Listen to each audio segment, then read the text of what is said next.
imamo pa še hitra vprašanja. Pa, ki so malo bolj take prediktivne narave oziroma malo bolj trivialne.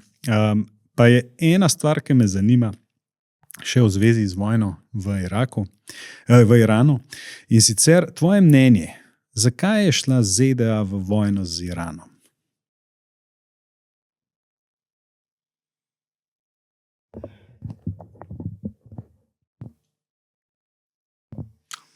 A je bil to blunder, geopolitični blunder, ali je bilo nekaj drugega v ozadju?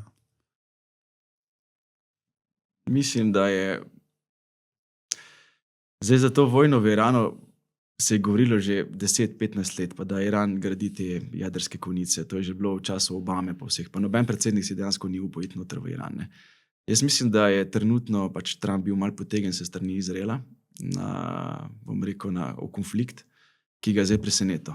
To bi bil prvi trigger. Se pravi, pač bil je potegnjen v vojno mal siloma, mal pa zares. Ne. To bi bil prvi tak faktor. Ne. Drugi pa, ne, pač pa upam, da nimam prav, ne, je pa, da hoče Kitajcem nagajati. Ne. Prvič, zakaj tako mislim? Ne. Zakaj je Venezuelo napadal? Ne. Venezuelo napadal samo zaradi, pač mislim, da zaradi nafte. Ne. S tem se je zagotovil neskončno količino nafte za sebe, ne. A na drugi strani je vedel, da je glavni kupec Kitajska. Ne.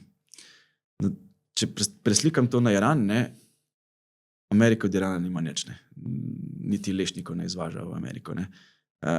Kupec iranske nafte je bila pa spet Kitajska. Ne. Se pravi, dva glavna trga, poleg ruskega, je Kitajcem vzel. Zdaj, to malo stopiš na prste enemu velikemu. Ne. Zdaj, upam, da ni to igra, ne. Ampak nekako tako bi jaz razumel to konflikt. Prvič zaradi Izraela, ker pač vemo, kako tesno povezano z Američani, pa na vseh izvršilnih funkcijah, tudi v ameriških podjetjih sedijo Izraelci, na primer, ne. Drugič pa zaradi commodity playa, ki je zelo, zelo pomemben. In ti commodity play so krojili vojne v zadnjih 100 let, vedno. Teda ta dva, bom rekel, neka dejavnika se nekako mi prepletata. Pa upam, da te drugi ni tukaj res, kakor si predstavljam. Ne vem, tebi se še da reči rekreativni kolesar?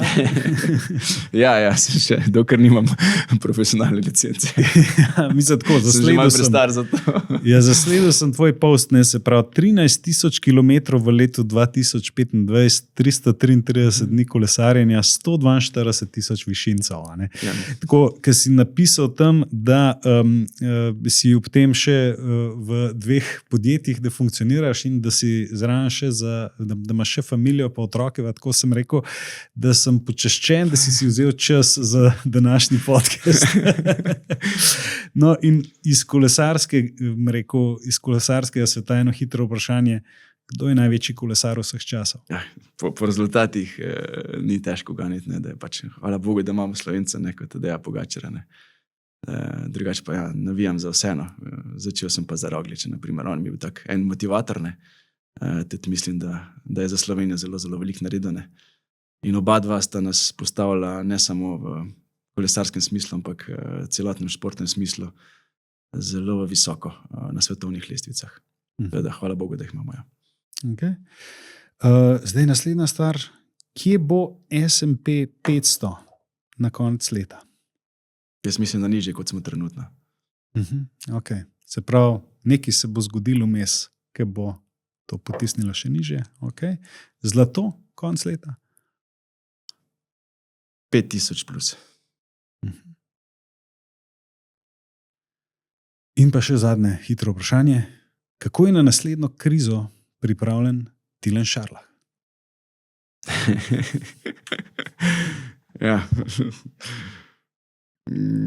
Rečemo, da sledim temu, kar povem. Ne samo, kar sem tukaj povedal, pa tudi, kar sem govoril v katerih drugih teh oddajah. Ne.